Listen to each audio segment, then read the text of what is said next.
Good morning, everybody. Welcome. Good morning, good morning. Hi, everybody. Morning. Hello. Do feel free to open up your chat box, guys, and just give us a little hello. Let us know where you are at the moment. Give us a little hello and who you are. Thanks, Jeanette, first up. Brilliant. Good stuff. We're just letting everybody have a chance to get into the session. People grabbing their coffees and their teas and that kind of stuff. I didn't realise we'd have time to do that. That would be wonderful. Always got to have a cup of tea when you're ready. I don't sit down without a cup of tea. I'm just going to jump off and grab that. It will take me 1 minute. I'm so no sorry. problem. Just pop yourself on mute if that's okay, so we don't have any background noise. Thanks ever so much. Brilliant. Okay, good stuff. So whilst I can be letting more people through, Erica, just to keep people coming in and welcoming them there in the chat, if we get started, we're very short on time today, aren't we? So we've got a nice pacey session for you all this morning. Absolutely. Absolutely. Okay, good morning, everybody. Thank you so much for joining us. As we said, Hayley's going to keep letting people into the session. This session is going to be 45 minutes. It's going to be quite punchy, quite pacey. It is being recorded, so we'll have a recording that we can share with you after the session as well. If you are having the blue box pop up with the chat, every time somebody writes something into the chat, you can go back into the Teams app, which is the main kind of team screen. Go to where your initials probably are in the top right hand corner. It will probably say in a meeting, so change it to do not disturb. That will stop the blue boxes popping up and interrupting you. But do keep saying hello to us in the chat. Do keep talking to each other, and we'll go officially into introductions. So my name's Erica Farmer. I've got 20 years corporate learning and development experience at some of the UK's largest brands, such as British Gas, Virgin, Specsavers and LV. I'm the co-founder and business director for Quantum Rise. Roles that I've held in the past include various head of L&D, head of talent, head of apprenticeships. I sit on the governance board for apprenticeship providers, and we also work with corporate learning and development to help take their digital learning from good to great. So what you're seeing today is going to be some management skills, really tying into where we find ourselves and some of the challenges we are facing right now. And as managers, some of the challenges we're facing with our teams, potentially with our organizations. If you're in L&D and HR, think about putting your hat on, whether you're a manager or a supporter. How can what you take out of this series or today's session support you with your management development going forwards? I'm going to now hand you back over to Hayley. Hayley's going to do her introduction and we'll get going into the content. Brilliant. Thank you, Erica. It's so nice to see some familiar faces popping in this morning. It's why I love these sessions. So yeah, my name's Hayley Bird. Some of you I know, some of you I might not. I'm co-founder and delivery director at Quantum Rise. So Erica and I are business partners, and we founded Quantum Rise with a passion really around wanting to get people involved in engaged with their learning, particularly in the digital setting, because we know how important that is moving forward. I've worked in L&D, skills, education of some sort for about 14 years now.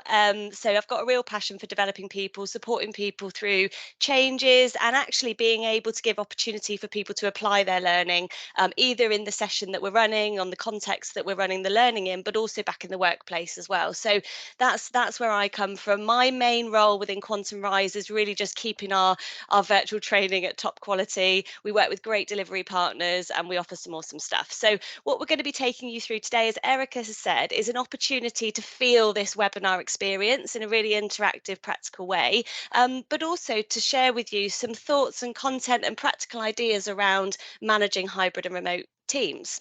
So what I'd like to ask you first of all, just to get us started and get into the chat box for this to get us going, how and when will you use what you learned today?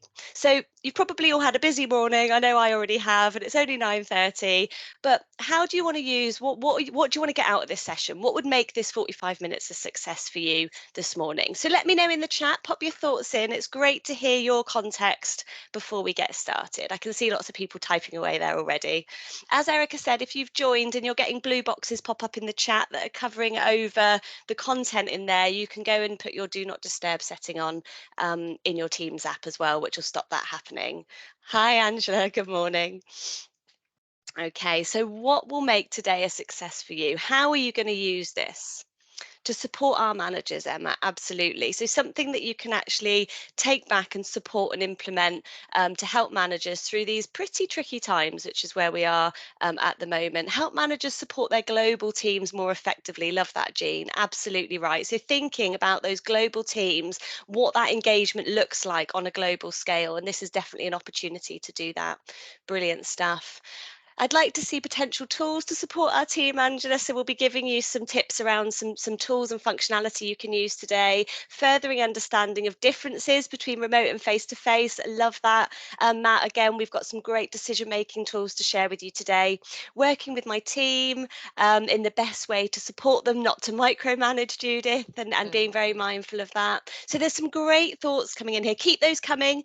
Just because I move us through the session doesn't mean we stop all that reflection. Keep it all coming in, share it with other people in the session, have a read of other people's expectations as well in the chat.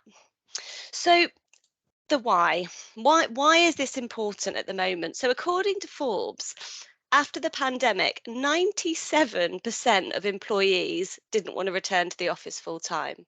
So this is about employee focus as much as it is about organizational need. 97% is massive. That doesn't mean people don't want to be in an office or don't want to be around people, but it's getting really critical now for employers to start to adopt a more hybrid model of working. And that's to be able to really hire and retain the best talent for the future. So, with that in mind, we've got to be thinking about what impact this has on the skills, and not just the skills, but also the mindset of managers. So, what do the skills and mindset changes need to be for managers in order to help them to maximize productivity and performance within their team? So, this is the why. And what this gives us is a huge opportunity to be able to think differently and to be able to do things differently. So, it's an opportunity now to really reshape work. And I, for one, really feel the personal benefit of this. And I'm sure there's many others in the room that do as well. But employers have an opportunity to reshape work around people, around preferences, around personal lives, around all those things that actually truly matter to people, the why they go to work in the first place. And this means that organisations can help people meet more collective goals and more personal goals as well as business goals. So this is a real opportunity now to harness this and do more with it for people within organisations. So this all sounds great, but we know that there's challenges. We know that businesses, that managers, teams are coming up against challenges in this area. And I don't want to spend the next 20 minutes talking about challenges. So let's keep this really nice and quick. But I think it is important to bring it up to the forefront of our thinking. So what I'd like you to do, and you can see there's a whiteboard here to identify some of the challenges. I'm going to open up some annotation tools now, and what should appear on your screen is a white annotation toolbar at the top of the screen. Now you can click on the T for text, you can click directly on the screen and a text box disappears, type your answer, click away, and your answer will appear on the screen for everybody to see. If you don't have that, because Teams is always doing different updates at different times for different people, just use the chat and we can add them on for you. So please don't let it be a barrier if you're struggling with the use of the annotation. It's just to share it and show you. If it's becoming a pain and you're not getting on with it, just pop your thoughts in the chat instead. So what are the challenges we face with remote and hybrid working? Access challenges. Trust is the biggest challenge. Absolutely. That can be a huge thing for people, for managers as well as employees, actually. Ensuring productivity and efficient home working, which is interesting, isn't it? And I think that's actually still one of those topics. A lot of people are saying, if anything, they were more productive and doing too much at home. But I guess that depends on the culture, on the organisation, and on the context. Absolutely. Loads of great stuff coming up here. Focusing on the right things at the right time. That's a really great one there. No visibility of conversations between people. So you're not seeing maybe that bigger picture all of the time. Although Erica and I really noticed a difference in how quickly decisions were made when people were working remotely. Decision making seemed to happen more quickly when people were able to be more empowered, maybe, and accountable for that out of the working office. Relationship building. We all need people around us, don't we? We absolutely do. So it's finding the best way to do that. Trust is coming up really strong there as well. Bonding with people, communication. It's those real people things, the things we need people around us for. We've also got some points coming in here around Zoom fatigue, Matt. Absolutely. Interacting, having people around us. So there's a lot that comes up here when we start to think about challenges. And Judith, you've gone down the other end of the scale. Actually, sometimes people overwork as opposed to not being productive enough when they work from home. And I know for one, I definitely felt that more in lockdown than I'm doing now. I'm learning to manage that more. Brilliant stuff. Okay. So what I'm going to do now is I'm going to move on to the next slide. Some great thoughts and ideas coming up there. And that's MS Teams' new annotation tool. So have a play around with those as well. So I'm going to move us in now to start to look at some of the myths and assumptions. So some of the assumptions that managers can make is that term around micromanagement. Actually, managers like to hold on to being able to see what people are doing and having some level of control over that. Less productivity. People feel that there's a need to be present in order to be productive. There is an increased risk of isolation. So how can we approach that and manage that? Are employees getting burnt out, Judith, as you said? Are we doing too much? Are we able to shut a door on our work or not anymore? And it can reduce collaboration opportunities and potentially internal politics around decision making. So that's all the kind of things we've heard and that we've said. But what's the real reason? What is the real reason that people and managers might avoid remote and hybrid working? Now, don't rush to the chat for this for a minute. I'd like you to have a think about it. And in one word, write it into the chat box, but don't press enter. Just write it in the box and leave it in there. So what's the real reason managers might avoid remote and hybrid working in their teams? One word. Once you've typed your answer in, don't press enter, and there'll always be one that does, especially in a group this size, but don't press enter. Just put your hand up for me up in those reactions. So go up there, raise hand, don't use the thumbs up or anything else because they disappear. Stick your hand up. And when we've got lots of hands up, we can all send our answers together. So pop your answer in, hold it in the chat and pop your hand up when you're ready to go. Got lots of hands coming up now. I think Liz was first up with the hand up. Liz has seen this one before. Oh, yeah, Liz knows the score for sure. Good stuff. Brilliant. Okay. Brilliant. We've got most of the group with the hand up, just kind of two or three folk. Brilliant. Okay. So once we've got plenty of people there, let's press enter and see what we've got. What's the real reason in one word that managers might avoid this way of working? Look at those words coming up. Brilliant. Control, fear, focus, too busy, ignorance, Melissa. Some great words here. They don't feel all that positive, do they? Some really quite telling words coming through there. Pressure, absolutely. And ultimately, it comes down to these two things, trust and fear. And we might avoid making these decisions for fear of loss of control, because of the uncertainty, because I just don't want to. It could be down to whether or not I trust my teams, and do I trust my teams to be able to work remotely or in a hybrid setting or make their own decisions. Some great thoughts coming in there. Okay, brilliant. I'm going to pass you over to Erica now, who's going to take you into the next bit of the session. Some great interaction, keep that going, and I'm going to hand you over to Erica now. Brilliant, thanks Hayley. So there's been a huge amount of research, as you'd expect, during the pandemic and post-pandemic around how things have changed. And you might have heard of Dave Ulrich before. Dave Ulrich is effectively the godfather of HR partnering. He was the chap who came up with the partnering model. Very much a thought leader. I interviewed him about 2 years ago on a Peer Genius webinar, and his the way he thinks about HR is and L&D and talent and everything that we do to support managers, support leaders, is very much around the personal impact. So his kind of thought was around the lasting legacy of the pandemic for people and organizations that just won't fade, and he asks people that question. So I'd be interested to hear from you. Just put your thoughts in the chat. What would you say is the lasting legacy that's not going to go away? Something that we've all learned from either home working, managing hybrid teams, managing remote teams. What's that really positive, lasting legacy that the working world has learned from? Just give me your thoughts and reflections, and I'll tell you what Dave says he thinks it is. Just give me your thoughts in the chat. What do you think the positive lasting legacy for the working world is. Emotional intelligence, Matt says, I really like that. And it probably ties into where we're going to go with this. Work-life balance, yeah, absolutely. Flexibility, Judith says. Liz says you don't need to spend hours traveling. Amen for that. Adaptability, resilience, yeah, there's a lot of this stuff. And actually what Dave says, which is probably a catch-all for everything that you're saying, is personalization. People want working home environments because there's a blend in those two now. No more have we got work and home. We've got a blend to work for them. And we've traditionally talked about flexible working, but that has an association of perhaps if you're a parent maybe and you need time off for childcare, or we've talked about, you know, condensed hours, but still having to do your 40 hours over 4 days, which is like exhausting because it ends up being, you know, 10, 12 hours a day.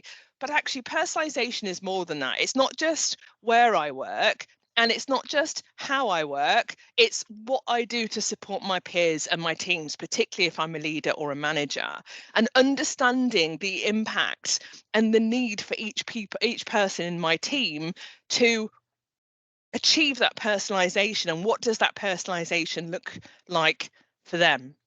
So another chat hold and send coming up for you right now. So remember, you're going to load up your answer and then give me a hands up. If you've got your hands up at the moment, you can leave your hands up, that's fine. What enables personalization for all of us, for you, for us? What's the thing that enables personalization, for that creating that environment that works specifically for you and your needs? What do you think enables that? Just give me a word or two in the chat. Don't share it, but just give me a hands up when you've loaded your chat with your answer. And we're going to introduce a framework to you just slightly in a minute, which might be, you know, you're welcome to take away and use this in your organization, or use this with your teams, use this with your managers. But just keen to get your thoughts on that as well. We've got some hands up coming up now. Let's just put about half the group. Just wait for everybody else just to pop their hands up and load up their answer in the chat. I'll just give you a couple more seconds for that.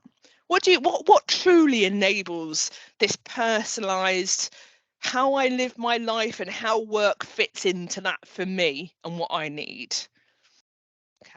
Okay, last couple of seconds just to give us your answer. Fab. Okay, and hit return on 3, 2, 1. Trust, knowing your people, flexibility, treating everybody as an individual, listening. So we've got some skills that kind of play into what we're going to go into. But what do we need to be able to do as individuals to have that true personalization? Understanding, listening. Yeah, I think these are all great skills that we can use. Just keen to see if there's anything else that anyone else comes up to. Confidence. Yeah, objectives. Yeah, absolutely. I mean, ultimately, what we're talking about here is you being able to make a choice. The word I was looking for is choice. So choice is something that you choose where, when, how, who, that all works for you as a manager or for your team. And as a manager, you're enabling that choice to happen. And this is our choice framework. So you'll see that we've got 5 C words on the screen right there, and it's about enabling your team members to make a choice based on that framework of, do I need to be in the office? Can I work from Starbucks? Can I be flexible in my hours? What do I need to personalize my work? And what does my organization need? Because that's important as well. So the 5 kind of things you need to consider, which truly is your individual's choice, is, am I working with a customer? Do I need to be on site with that customer? What does that customer need from me, and what do I need from that customer? So it might be that if you're working with a customer, you might need to be with that customer on site.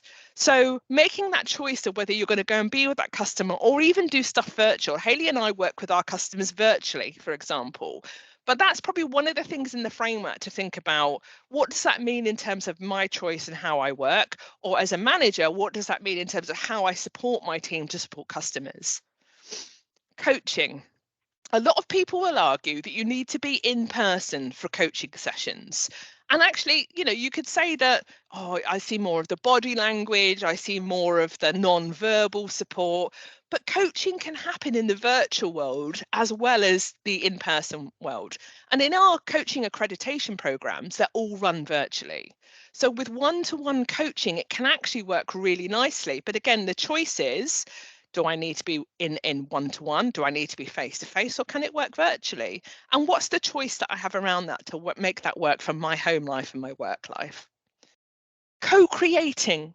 When you get in a room, or when we used to get in a room and we bounce ideas and we get a flip chart out and we get sticky notes out, you've all been there, you've all done it. But actually, you can do that virtually now as well. So the choice is, when I'm co-creating or designing or thinking about a new project or whatever it might be, what works for me in terms of my choice? Do I need to be in a room with other people? And if I do, great, because sometimes we do need that physical connection to bounce off those ideas. Or can I get a really good whiteboard out, like Google Jamboard or Miro or something like that, and get some digital sticky notes out and do it that way? That works really nicely. Same with collaboration. Again, you might want to get to a conference or a networking event or something in person, but just think about, what does that mean to the choice that I have? If I'm doing the school run in the morning, does that mean I get there late? Does that mean I can't go at all because actually I don't get home until 9:30 and the networking session starts at 8:30? So what can we do in the virtual space as managers to enable people to have the choice when they're doing that? And of course, it comes down to colleague preference. And we're going to talk a little bit at the moment around what's your preference and how does that start to impact other people's preference. So we've got a little bit of a tester for you now, a little bit of a scenario, and I'd like to get your thoughts on this. So imagine that you've got a project running and your team is working on the initial stages of that project. And you're capturing some ideas, you're developing a framework to get started. So that could be assigning roles, responsibilities, timescales, milestones, all that kind of stuff. In the chat, tell me, would you set that up as a face-to-face event in a room? Or would you set that up as a virtual meeting? Or would you set that up as a hybrid? So if you had to go and arrange that right now with your team, your direct reports, or if you don't have any direct reports, your peers, pop it in the chat. What would you do? And just give me a reason or two around that. Like, what's your reasoning around, yeah, I would definitely do that in person because of X. No, I would do that hybrid because of Y. No, it would be completely remote because of Z. Okay, here we go. Hybrids would support all, Jeanette says. Lisa's virtual meeting because of home working, so the team homework. Okay, great. Judith says virtual, don't need to do it in person. Angela says hybrid. Jean says virtual because we're a global team. Yeah, so time differences and location. You don't want to fly everybody in for like a day's meeting and that kind of stuff. Matt says virtual or in person as hybrid can isolate those not in the room. Only if you don't have it set up right would be my challenge there, Matt. But yeah, it's a good shout. Linda says virtual because we're so geographically spread. Alison says hybrid. So interestingly, everybody's got a slightly different view on how you would run this event. And that's great, because you know your teams, you know the preference of your teams, but sometimes we can be drawn into opportunities that are right for us because we don't really think about it in the moment, rather than our teams, and we'll talk about that a little bit later. Phil says used to be always face-to-face, but now we do it remote. So what we would say is engage your team in what is best for them before you make any decisions. Remember, this goes back to choice. Determine any activities that need to be undertaken from the office. There might be something where you just need people to get in the room, but think about, okay, if I do need people in the office for whatever reason that is, let's do it 10 a.m. to 1 p.m. rather than asking people to come in at 8:30. Let's be more accessible and inclusive. And what could work better from an office environment? If you're a global team, that's not going to work. Talk to the team and get their understanding around their working preferences and their challenges at home.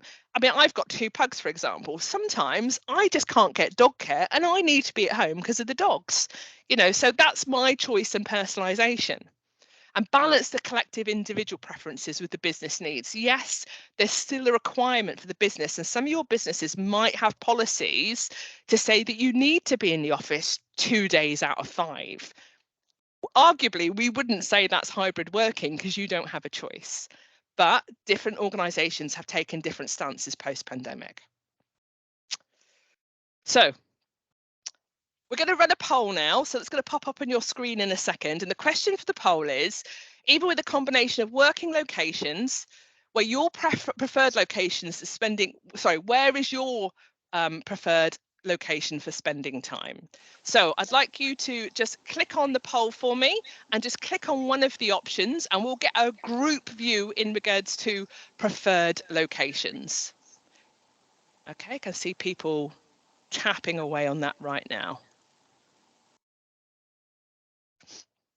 Where's your preferred working location, you personally?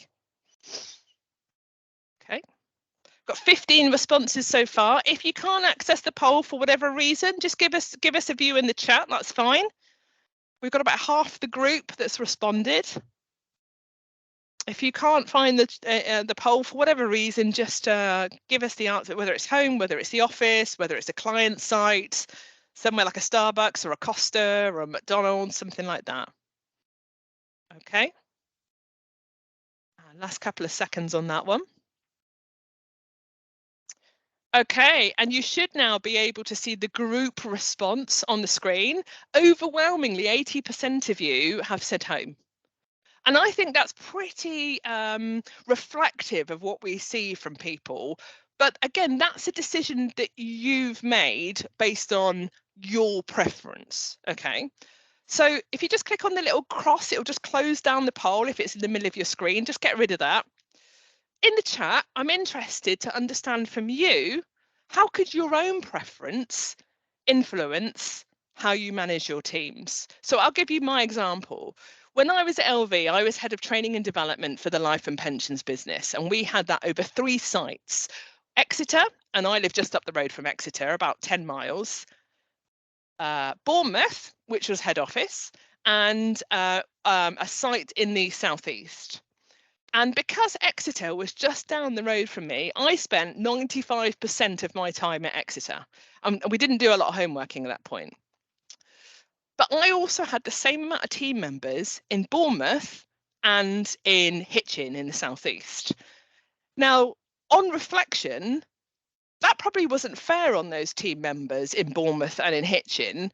And I probably didn't go to those sites as much as I should have done because it was just easy. My preference was just to rock up to Exeter every day and do that. Now, of course, you've got the challenge around travelling and cost and, you know, home life and all the rest of it. But I would have definitely spent more time in Bournemouth and more time in Hitchin had I can have my time again. So let's see. How could your preference influence how you manage your teams? Give us your thoughts in the chat. How could your preference that you've just told us, whether that's home, whether that's office, whether that's client location, how could that influence how you manage your teams potentially? Give us your thoughts in the chat. Give us your thoughts in the chat. Okay, Jeanette says flexibility, for example, happy to travel and when requested to do so. My team is in different locations, so similar to what I had. The assumption that everybody else works the same, absolutely. That's what I was doing when I was LV. I was like, it's fine, you know, people will understand. They don't need me to travel, you know, and I'm not saying being on different sites all the time, and now we have a lot more use of technology. It supports that a lot more. Judith says we choose what's easier for us. Yeah, Judith, I think you've hit the nail on the head. Phil says Bristol is head office and the attitudes used to be that you had to be there most of the time. Yeah, it's amazing what's changed, that kind of presenteeism in organisations or head offices or whatever it might be. That's quite different now. Angela says working from home is not for everybody and it forces them to feel the same. Absolutely. We call this proximity bias. And what you need to think about as a manager or leader is, where am I spending my time? It might be that I'm spending more time in the office because I don't like digital and virtual, but actually digital and virtual works best for the team. So give preferential treatment to those in immediate vicinity. That's potentially what you're doing. That's what I was doing when I was in Exeter. I was, without even realising it, the Exeter team were probably getting more of me, more opportunities, more favouritism, a stronger relationship, just because it worked for me being in Exeter. I was probably rewarding those people more because I had a stronger relationship with them because I spent more time with them. So it's important to include people who are not in the room as much as people in the room, and also understanding fair contribution and opportunities for everybody, remotely, hybrid, or in different locations. So so this is unintentional. This isn't something you deliberately go and do. And if you're a people manager, just think about where do you spend most of your time, or if you do favour virtual, does everybody really favour virtual, or would people prefer to get together a little bit more, even if it's to a central coffee house or whatever it might be? It's just thinking about that unconscious bias that you hear that term quite a lot, but what's the impact of that? And what's the messaging that you're giving out as a leader? Because we're so busy all the time with everything in our heads going on, this isn't always something that we consider. So ask yourself and ask other managers, are you spending your time in locations that work for you, or are you spending your time in locations that work for your team? Okay, I'm now going to hand you over to Hayley on that point. Brilliant. Thank you, Erica. Some great comments. I can feel the reflection coming through from people and your experiences. And Phil, you've made a really good point in there that actually I think before my team would have felt this more because it was more the norm to be in the office, but now almost that ability to work from home has made that okay, and people are almost breathing a sigh of relief that's now the norm, so they're no longer isolated. Because on the flip side of what Erica was saying earlier, my previous role, I worked in it wasn't global, it was a national team, so we were based all over the country, a small team. There was only 6 of us, all over the place, from Scotland to Wales, and I'm in the southwest. And it was little things like it got to Christmas and all my friends had Christmas parties to go to. My husband went off on his Christmas do, and I didn't have any of that because my team was so sporadic. It was just never made a priority. So all of those things that would isolate me just isolated me further. Now, I accepted that because it worked in terms of my life. So I thought, actually, yes, I miss out on this, but I gain time with my children and all of the stuff that comes with it. So it's just about being able to recognize some of this. And as Phil's said in there, you know, if anything, it's putting everybody on a bit more of an even playing field in terms of where they're based. But it doesn't mean that we can shut it off as a thought, because that isolation can really cause, you know, have an impact on teams, productivity, performance, everything, all the stuff that we're really keen to get right. So there's also this hybrid environment. Now, how many of you have been in a situation where you've either been the laptop on the desk, the face sat around the room, and you're the one that sat there trying to listen in to dodgy audio and a group of people having their own conversation, or you've had that person sat there trying to include them in the room? So this hybrid situation can get a little bit not all that slick at the best of times. Now, we're not going to go and take you through a load of ways to improve that hybrid meeting, because we'll save that for another day. But one thing to think about is when you're in a hybrid meeting or a hybrid setting where you've got people at home and people in the room, because you're meeting all these preferences for all the reasons that we've spoken about, what digital tools have we got that we can access to bring those two groups of people together? Because if we just focus on our face-to-face tools, i.e. a flip chart, our voice, our group chat, and all those things that we do in a face-to-face environment, we're isolating those remotely. So what digital tools can we bring into the room to pull those groups of people together? So I'm going to launch another poll, and this is a word cloud this time. And I want you to let me know, using the word cloud, what digital tools do you access? Have you used anything that's worked really well in a hybrid setting? Or what could you use on reflection based on some of our conversations today? What digital tools do you have access to for collaboration in that hybrid environment? Jamboards come up big there. If you see something on there that you use, but somebody's already typed it on the word cloud, type it again, because it will just make the word bigger, which draws more emphasis to it, which is great for the session today. Okay, Teams, obvious, isn't it? Isn't it funny how we shifted from Zoom to Teams over the last couple of years as well? There was a big, even people using the term Zoom fatigue. We're going back to Teams now, so think about that as well, because Teams is a more collaborative tool than Zoom, because it provides more beyond the initial meeting. So it's definitely worth thinking about. That's come up quite big on the word cloud. Jamboard's come up big on there. We love Jamboard. We do love Jamboard. Have a play around as well with the new Teams annotation tools that we used earlier in the session, because that's effectively an integrated whiteboard that you can use with external people as well as internal, because the MS Teams whiteboard has always had that restriction of it just being inter-organizational work. So have a play around with the annotation tools after today. We've got loads of stuff coming up here. Forms, yeah, we've been using those today. This is a Forms app that I've just integrated into Teams. It's brilliant. Kahoot, Trello, some of the other quiz sites. Miro is a great one as well. Padlets, Google Docs. So this can all work for us, whether people are at home or whether they're in the room. So you could have people completing their Kahoot quizzes, typing onto Jamboards, doing all of this in the room as part of a group activity, but people at home can also access that collaboration and that work in the same time, in the same moment, which makes it so much more inclusive. Some great thoughts there. So again, if that's come up in the middle of your screen, you can cross it down. You don't lose the answers. They're over there in your in the chat and also in that polls tab as well. And if you've got any questions around that kind of stuff, now's the time to ask them, and Erica will be able to answer any of those questions in the chat whilst we're in the session. So if you've got any questions around digital tools as I take you through this next section, do pop them in there so we can make sure we get those answered before you guys leave today. So MS Forms, or the MS Teams polling app, is if you go into the back end of your Teams app, you can add it to any meeting. So all you have to do is add polls to your meeting and you can launch them in meeting like I've done today. Absolutely brilliant in terms of using those as a manager in meetings, because you can really include people and get people involved from both the office setting and the home setting. You've got your whiteboard, you've got your annotation tools, you've got Teams, you've got your cameras, you've got PowerPoint Live now that you can access. So PowerPoint Live in Teams means that people can watch videos in their own time, they can move through slides in their own time, they can access content in the cloud effectively through Teams. So you no longer have full control of that deck, you're uploading it into a cloud for your teams to access. So there's some really great stuff on here that you can use.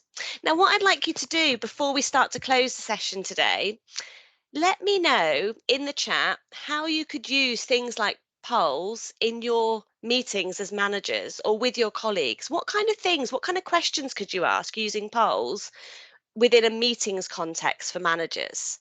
How could you use them? Has this sparked any inspiration for you today around, actually, I could do some of this using polls or using the digital tools?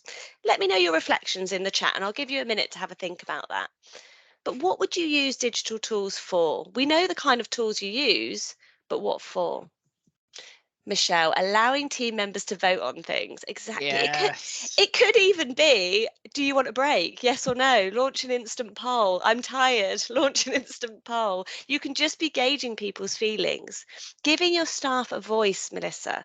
Those people that are just dialing in at home, gone are the days where we just dial into one of those big spider phones in the middle of the table and hope that we can hear something. That's not what we want for our people that are remote. We want them to have the same opportunities to contribute and give them a voice. Absolutely. Encourage that engagement, getting feedback on their current situation, Matt. I love that. So, again, going back to that personalization point that Erica was making earlier. Christmas party planning, Phil. We're all there at the moment, aren't we? That's where our heads are at. Love that. Asking how they want to spend the meeting time. Yes, what do you want to do today? This is your meeting. How should we spend it? Here's some ideas to vote on. Brilliant idea. So there's loads of stuff we can do. Anonymous feedback, Emma. Yeah, that's really powerful as well for managers, and it's more empowering and inclusive for people at home. Weekly huddles, love it. Good. So we've got a few ideas here to share with you. So just things like, how are you feeling?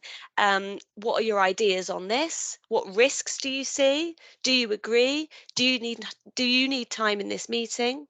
Now, what I'd like you to think about now is, with all of this in mind, what tends to happen remotely in a meeting if you don't provide opportunity for everybody to have a voice? What tends to happen in that meeting if you don't provide these opportunities for everybody in the meeting to have a voice? Think chat, hold and send. Think the chat and how we've used that today. Spot on, Judith. One voice takes over.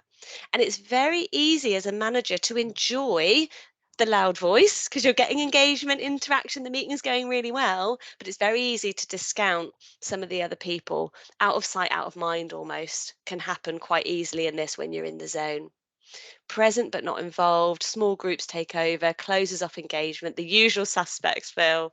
Absolutely. People start zoning out. They're like, do you know what? I can't get a word in edgeways. I'm just going to zone out and do this. But using these digital tools gives people an opportunity for quick responses, submissions. What are the risks is a great question, because that person that's desperate to share their diverse opinion might not unless they're given the right opportunity to do so.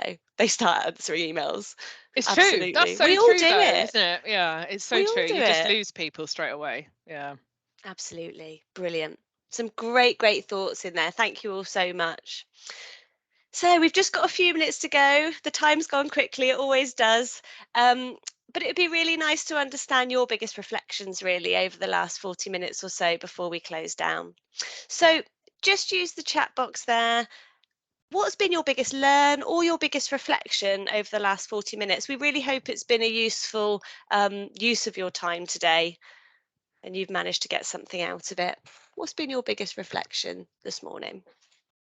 And it can be a tiny little thing, it can be a massive thing, it can be anything that we've talked about today. Yeah. Brilliant. The importance of personalization, Matt says. Amen, Matt. I'm totally with you on that. It's so easy because we're the center of our own universities,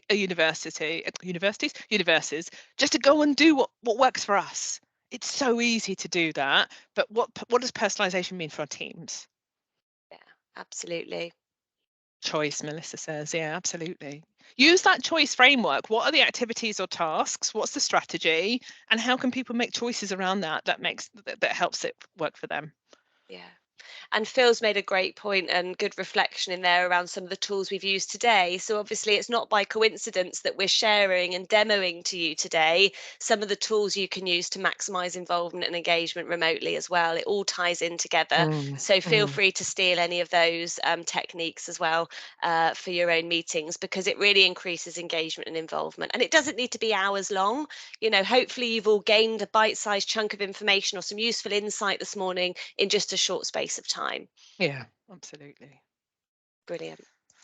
Okay, so we've got a number of other sessions coming up. You probably would have seen us talking on LinkedIn about them, or I would have pinged you an email to say, hey, come and join us. I'm going to put the links in the chat and I will follow up an email after today's session so you've got them as well. Feel free to share these links with other managers in your organisation, because we really want to kind of make sure those practical tips and tricks and techniques and also the support through Teams is getting out to as many people as possible, because this is what we do at Quantum Rise. So if you're not registered on some of the other sessions and you've got time available to do that, they'll very much be in the same kind of style that you felt today. Practical, interactive, 45-minute light bites, and it would be great to see everybody on those sessions as well. If you've got any questions or queries following today's session, if you're interested in learning more about what we do, then absolutely give us an email. You'll see that on the emails coming out from Eventbrite. Follow us on LinkedIn if we're not connected already, and follow Quantum Rise as well. Because this is what we do, Hayley, isn't it? This is how we support organisations. Yeah, absolutely that. And yeah, we hope you found the time valuable today. An added caffeine fix for my morning, Linda. I love that. Thanks, Linda. Yeah, and it's Wednesday, which is always a good time of the week Wednesday's as well. a good day. Yeah, Definitely. absolutely. Thank Brilliant you so stuff. much. Thanks, Brilliant. everyone. We're here for a couple more minutes. If anybody has any other questions they want to ask in the chat there, then please do. If not, we really hope you enjoy the rest of your day and we look forward to seeing you in the next sessions. Brilliant. Thanks, everybody. Have a great day. See you soon. Thanks, everyone. Bye-bye. Thank you. Cheers. Thanks very much. Great. Good stuff.